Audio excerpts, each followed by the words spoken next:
They're going to squeeze business on emissions, tighten them each year to meet this 43% in 8 years' time. I mean, China are cheering. This policy helps China create jobs at our expense. It forces companies that are responsible for a third of Australia's emissions to go net zero or pay huge amounts of money in carbon credits.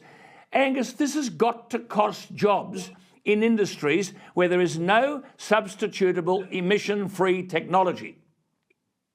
That's exactly right. And that's why we've always said if there's no substitutable emission-free technology, you shouldn't shut these industries. They should be allowed to continue to export and to provide the services to customers they have for a long time, Alan. But the conventional approach to reducing emissions that left-wing parties across the world always adopt is to send those manufacturing businesses offshore overseas, to another country, typically to China. But I mean, won't regional Australia? Yeah, won't regional? I was just going to say, sorry, emissions have gone up 65% since 2005. You talked about their absolute level of emissions. You're absolutely right, but it's gone up by 65% in the time when ours have gone down by 20%. Now, China is becoming a factory to places like Europe very happily. Because it doesn't have any carbon constraints. So we're never going to adopt the policies that sends. But won't regional Australia bear the brunt of this job-destroying stuff? I mean, this is where the bulk of our resource sector and much of our manufacturing is located. I mean, there aren't many coal mines and gas wells in the gentrified inner-city areas of Kooyong and Wentworth and Warringah, where both parties are trying to win votes on climate change. I mean, where's the old Labor that used to fight for the blue-collar job? In the last month or so, Alan, I've been to places like Whyalla, steelmaking, of course, to alumina refineries in southwest and western Australia. In Andrew Hastie's electorate, there's a number of them there. Lots of jobs for Australians. Of course, steel in the Illawarra, up in the Hunter Valley, which of course is a very traditional manufacturing area with businesses like the Tomago aluminium smelter. These are the ones that go when you get the policies wrong.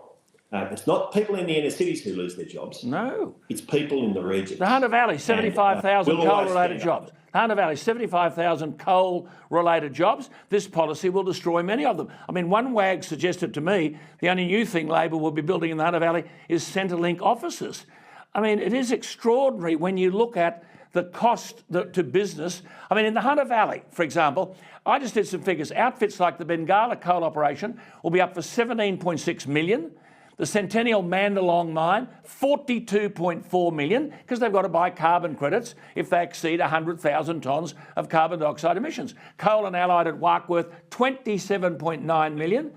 The Hunter Valley Operations Mine, $18.5 million. Orica on Kooragang Island, $43.4 million. The Tomago aluminium smelter, well, forget it, $44.2 million. There's only about a couple of days to go, Angus. How are these points going to be made to the wider electorate? Well, I'm making them to you today, Alan. We're talking to people right through regional Australia about this. I've been doing that in recent weeks, and as have colleagues in these regions, in central Queensland, in the Hunter Valley, and in South Australia. We'll continue to talk about the importance of this. The truth is, there's some in the mainstream media who are not interested in talking about these issues. But we won't stop, Alan, because the points you make are absolutely right. Good on you, Angus. Good to talk to you. Thank you for the work you do. This bloke's exhausted. I think he's been to 10 electorates in the last couple of days and nightmare stuff. I'll just make one further point. BlueScope Steel, if they have to pay an average of $40 for a carbon credit because they exceed 100,000 tonnes of carbon dioxide emissions, BlueScope Steel will be up for an annual bill of $240 million. Will they stay here or go overseas? Angus Taylor, thank you for your time. Much appreciated, and all the best in the next 5 days. Thanks, Alan. There he is, the Energy Minister, Angus Taylor.